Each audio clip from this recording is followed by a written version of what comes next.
Hello friends, welcome to your own channel daily stocks. तो यहाँ पर आज हम बात करने वाले हैं ढाबरिया प्लाईवुड कंपनी के बारे में। कंपनी के यहाँ पर क्या बिजनेस है, कंपनी का बिजनेस मॉडल क्या है और कंपनी के फाइनेंशियल्स किस तरह से यहाँ पर इफेक्ट कर रहे हैं बिजनेस को एज वेल एज प्राइस को। तो उन सब चीज़ों के ऊपर यहाँ पर हम फोकस करने वाले हैं। सो वीडियो चालू करने से पहले यहाँ पर मैं आपको बता दूँ कि अगर आपने अभी तक हमारे चैनल इस डेली स्टॉक को आपने सब्सक्राइब नहीं किया हो तो चैनल को सब्सक्राइब जरूर कर दीजिएगा।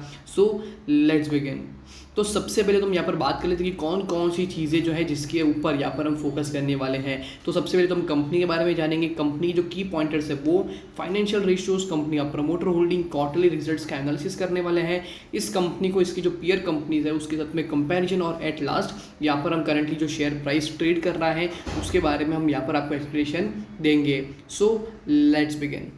तो सबसे पहले हम यहाँ पर आपको बता दें कि ढाबरिया प्लाईवुड एक ऐसी कंपनी जिसको जो मैन्युफैक्चरिंग ये करती है, दैट इज पीवीसी जो भी होते हैं प्लाई होते हैं उसके अंदर दो varieties, that is PVC as well as UPVC based होते हैं different types of variety as well as कौन कौन सी चीज़ों के ऊपर कौन कौन सा प्लाई लगता है interior as well as exterior applications के ऊपर। तो उसके रिलेटेड ये कंपनी बनाती है प्रोडक्ट्स और मार्केट में बेचती है और उसी के थ्रू जो है इस कंपनी का बिजनेस होता है। तो ये हमने आपको बेसिकली बता दिया कि कंपनी क्या काम करती है। नेक्स्ट इस कंपनी के यहाँ पर हम की पॉइंटर्स देखते हैं ढाबरिया प्लाईवुड प्लाईवुड के ऊपर। तो यहाँ पर सॉरी पॉलीवुड ऑफ कोर्स। सो यहाँ पर जिस तरह सेगमेंटेशन हमें देखने को मिल रहा है ढाबरिया पॉलीवुड के अंदर, तो कंपनी का जो रेवेन्यू स्प्लिटेशन है वो यहाँ पर प्लास्टिक प्रोडक्ट्स के अंदर यहाँ पर इस कंपनी का 83% हो चुका है। कंपेयर करते हैं FY 2020 से तो वो था 79%। मॉड्यूलर फर्नीचर के ऊपर बात करते तो जो कि FY 2020 में था नियरली 21% और अभी हो चुका है 17%। तो यहाँ पर जो मोर जो है कंपनी का फोकस जो है प्लास्टिक रिलेटेड जो प्रोडक्ट्स होते हैं उसके ऊपर जो है कंपनी का फोकस यहाँ पर हमें बढ़ते हुए देखने को मिल रहा है। Second parameter is order book. So जो कंपनी की ऑर्डर बुक है वो यहाँ पर 61 करोड़ रुपीस हो चुकी है as on the time fact of February 2021 के अकॉर्डिंग देखें तो it's subsidiary company that is dynasty modular furniture private limited had an order book of 9 crore rupees. So इस ये जो सबसे पहले आपको एक चीज़ पता नहीं चाहिए, कंपनी एक स्मॉल कैप है तो उसके अकॉर्डिंग भी अगर हम देखें तो इसकी जो सब्सिडरी है मार्केट में उसका भी यहाँ पर जो है ऑर्डर बुक काफ़ी अच्छी तरीके से जो है यहाँ पर हमें ग्रो होते हुए देखने को मिल रहा है। ये एक छोटी मोटी कंपनी नहीं है, बट उसी के साथ साथ में इस कंपनी के जो क्लाइंट्स की अगर मैं यहाँ पर बात करूँ तो वो है Larsen and Toubro, MR group, AIIMS, Adani group, DLF limited और JW मेरियट जैसी बड़ी बड़ी कंपनीज जो हैं ये जो है इस कंपनी के जो प्रोडक्ट्स है वो यहाँ पर उसके क्लाइंट्स है। तो ये हमने आपको की पॉइंटर्स के बारे में बता दिया। अब हम यहाँ पर फोकस करते हैं कंपनी डेटा के ऊपर। तो यहाँ पर जिस तरह से मैंने आपको बोला कि कंपनी काफ़ी छोटी है, प्लाईवुड के बिजनेस में काम करती है। 125 करोड़ का इस कंपनी का मार्केट कैपिटलाइजेशन है। स्टॉक का प्राइस टू अर्निंग है करेंटली 25 के आसपास और रिटर्न ऑन कैपिटल एम्प्लॉयड भी काफ़ी तगड़ा देखने को मिल रहा है।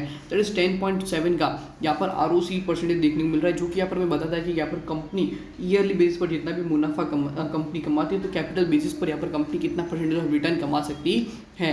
प्राइस टू अर्निंग देखिए तो वो है 25 का और प्लेज होल्डिंग नहीं है, तो वो मेरे से काफ़ी बेहतरीन बात है। कंपनी का यहाँ पर जो कर्जा है मार्केट में वो है 41 करोड़ रुपीज़। कंपनी के मार्केट कैपिटलाइजेशन के हिसाब से कंपेयर करें तो काफ़ी ज़्यादा गिनाया जाता है। That is almost market cap से 1/3 कंपनी का यहाँ पर डेट है। करंटली यहाँ पर 116 के प्राइस वैल्यूएशन पे चल रहा है और बुक वैल्यू नियरली 51.3। तो यहाँ पर जो प्राइस टू बुक है वो भी यहाँ पर ऑलमोस्ट यहाँ पर हमें 2.2 के नियरली देखने को मिल रहा है। इसका ऑल टाइम हाई प्राइस 129 और लो प्राइस 31 के नियर बाय पर। Promoter holding 74.2%। तो ये भी मेरे आपसे काफ़ी बेहतरीन बात है। That is most of the stake जो है यहाँ पर कंपनी प्रमोटर द्वारा लिया गया हुआ है। अब हम यहाँ पर फोकस करते हैं कंपनी के फाइनेंशियल ट्रेंड। तो फाइनेंशियल ट्रेंड यहाँ पर हमें क्या बता रहा है, क्योंकि हमें क्लियरली देखने वाली कंपनी जो रेवेन्यू है वो यहाँ पर गिर रहा है और जो कंपनी प्रॉफिटेबिलिटी है उसमें भी यहाँ पर हमें जो है डाउन ट्रेंड देखने को मिल रहा है। But as per the current market analysis what I particularly think कि यहाँ पर जो है मार्केट में प्लाईवुड के बिजनेस के अंदर बहुत सारी कंपनीज जो है आ रही है और यहाँ पर सिचुएशन इतनी ज़्यादा वाइड स्प्रेड नहीं हुई है, ओपन नहीं हुई है। तो मेरे हिसाब से इस कंपनी के अंदर इस सेगमेंटेशन के अंदर जो कंपनी काम करती है प्लाईवुड बिजनेस के अंदर तो उसके अंदर भी यहाँ पर काफ़ी ज़्यादा जो है variety of product as well as marketation देखने को मिल सकता है। So that is also the thing that यहाँ पर आपको कंसिडर करनी चाहिए। कंपनी के रेवेन्यूज और प्रॉफिटेबिलिटी के अंदर भी यहाँ पर हमें काफ़ी अच्छा जो है रेवेन्यू ग्रोथ, प्रॉफिटेबिलिटी ग्रोथ जो है यहाँ पर हमें ऑफकोर्स देखने को मिलेगा। अब हम यहाँ पर इस कंपनी के क्वार्टर रिजल्ट कंपेयर कर लेते हैं कि पिछले कुछ क्वार्टर्स में यहाँ पर कंपनी ने किस तरह के नतीजे दिखाए। तो सबसे पहले हम यहाँ पर कंपेयर कर लेंगे फर्स्ट सितंबर 2020 को हम यहाँ पर करने वाले सितंबर 2021 के कंपैरिजन के हिसाब से। तो सितंबर 2020 को यहाँ पर जो कंपनी के नेट सेल्स थे वो थी 14.55 करोड़ रुपीज़ और यहाँ पर बढ़कर हो चुके हैं ऑलमोस्ट 22 करोड़ रुपीज़। यहाँ पर जो है कंपनी के क्वार्टरली रिजल्ट्स देखने को मिल रहे हैं। कंपनी के ऑपरेटिंग प्रॉफिट्स जो है यहाँ पर 1.62 करोड़ से यहाँ पर बढ़कर हो चुके हैं 2 करोड़ रुपीज़, और जो कंपनी की अदर इनकम पे जो रिलायबिलिटी है वो कम होते हुए देखने को मिल रही है, तो वो मेरे आपसे काफ़ी बेहतरीन बात है। और उसके साथ साथ में यहाँ पर कंपनी का जो टैक्स है वो यहाँ पर सितंबर 2021 के अंदर नहीं लगा है, तो उससे जो कंपनी का प्रॉफिटेबल स्टेज है वो ऑलमोस्ट यहाँ पर प्रॉफिट आफ्टर टैक्स जो कि सितंबर 2020 के अंदर था 0.27 लाख रुपीज़, और यहाँ पर ऑलमोस्ट डबल होकर हो चुका है सितंबर 2021 के अंदर, double as of the September 2020 के according. Adjusted earning per share देखें तो वो भी 0.25 से यहाँ पर बढ़कर हो चुका है 0.52 रुपीज़। सो ये भी मेरे हिसाब से काफ़ी बेहतरीन बात है कि कंपनी क्वार्टर रिजल्ट्स के साथ साथ में जो तेज़ी देखने को मिल रही है वो भी काफ़ी अच्छी तरीके से हो रही है। फोकस करते हैं कंपनी के शेयर होल्डिंग पैटर्न के ऊपर, तो यहाँ पर शेयर होल्डिंग पैटर्न भी काफ़ी तगड़ा देखने को मिल रहा है इस कंपनी का।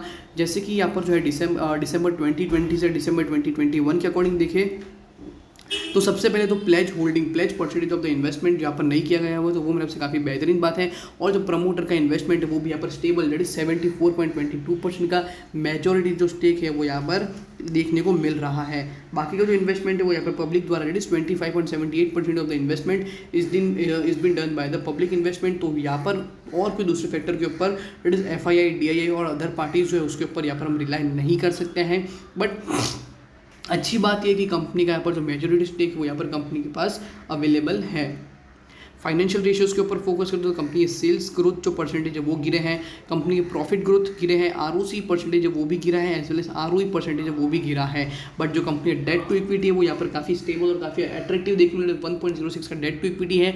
और जो कंपनी का प्राइस टू कैश फ्लो है वो भी काफ़ी बेहतरीन, डेट इज 1027.2 का यहाँ पर हमें प्राइस टू कैश फ्लो देखने को मिल रहा है। हालांकि यहाँ पर जो कंपनी के फाइनेंशियल रेशियोज है वो ज़्यादा स्टेबल यहाँ पर हमें जो है थोड़ा बहुत नेगेटिव ट्रेंड में देखने को जरूर मिल रहे हैं, बट जिस तरह से सिचुएशन रिकवर होते हुए देखने को मिल रही है तो यहाँ पर पॉसिबिलिटी है कि एक अच्छा सा अप ट्रेंड यहाँ पर हमें ज़रूर फॉलोअप होते हुए देखने को मिलेगा। नेक्स्ट इज अगर हम इस कंपनी को कंपेयर करते हैं PL that is with a bigger company, that is ये कंपनी जो सेगमेंट में काम करती है, तो एस्ट्रल का यहाँ पर जो मार्केट कैप है वो है 49,000 करोड़ रुपीज़। अगर उसके मुकाबले देखें इस कंपनी को तो यहाँ पर सिर्फ 125 करोड़ के प्राइस मार्केट कैप के साथ ये मार्केट में ट्रेड कर रही है।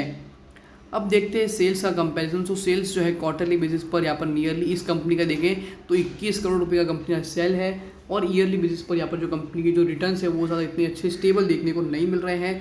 ROC के ऊपर फोकस है, रिटर्न ऑन कैपिटल एम्प्लॉयड, तो उसके अंदर सबसे तगड़ी जो कंपनी देखने को मिल रही है वो है सुप्रीम इंडस्ट्री, जो कि यहाँ पर हमें सेकेंड पॉइंटर्स के अंदर क्लियरली देखने को मिल रही है। Just hold on for second, तो यहाँ तो यह है सुप्रीम इंडस्ट्री जिसका ROC काफ़ी बेहतरीन देखने को मिल रहा है, और सेकंड ROC में जो रैंकिंग में है वो है फिनोलेक्स इंडस्ट्री। बट यहाँ पर आपको बता दीजिए कि कंपनी जो है प्लास्टिक प्रोडक्ट्स के साथ साथ में फर्नीचर बेस्ड के अंदर भी ये कंपनी काम करती है, तो ये भी आपको जो फैक्टर है वो पता होना चाहिए। डिविडेंड के पैरामीटर के हिसाब से हम इस कंपनी को कंपेयर नहीं करेंगे दैट इज ढाबरिया पॉलीवुड को, बिकॉज ऑफ द फैक्ट कि एक स्मॉल कैप कंपनी है। यहाँ पर अपना जो कंपनी जो भी प्रॉफिट कमा रही है वो कंपनी को रिस्ट्रक्चर करने में कर रही है। नेक्स्ट इज अगर मैं यहाँ पर आज की बात करूँ तो नियरली इसका 200 रुपये का हाई प्राइस और करंटली चल रहा है 4.97% की गिरावट के साथ 115.75 पर। सो अगर इस कंपनी में अगर आपको निवेश भी करना है तो मेरे हिसाब से रिस्क कैपिटल थोड़ा आपका होना चाहिए और टाइम फ्रेम आपका थोड़ा बहुत ज़्यादा होना चाहिए, बिकॉज आपको इस कंपनी के अंदर सेगमेंटेशन के अंदर भरोसा होना चाहिए कि इस कंपनी एज वेल एज जो कंपनी सेगमेंट है उसके अंदर यहाँ पर हमें ग्रोथ अगर देखने को मिलती है तो ये शेयर का जो प्राइस है वो यहाँ पर आपको डबल भी होते हुए देखने को मिल सकता है। सो होप करता हूँ कि यहाँ पर आपको जो है that is Dhabariya Pollywood company के बारे में यहाँ पर हमने आपको जो एनालिसिस किया वो यहाँ पर आपको अच्छे से पता चल गया होगा। अगर आपको कोई डाउट या फिर कोई क्वेरी हो रिलेटेड टू द स्टॉक यहाँ पर आप हमें डेफिनेटली पूछ सकते हो। अगर यहाँ पर आपको वीडियो अच्छा लगा हो तो यहाँ पर वीडियो को लाइक शेयर और माय चैनल को सब्सक्राइब करना ना भूलिएगा। Thank you.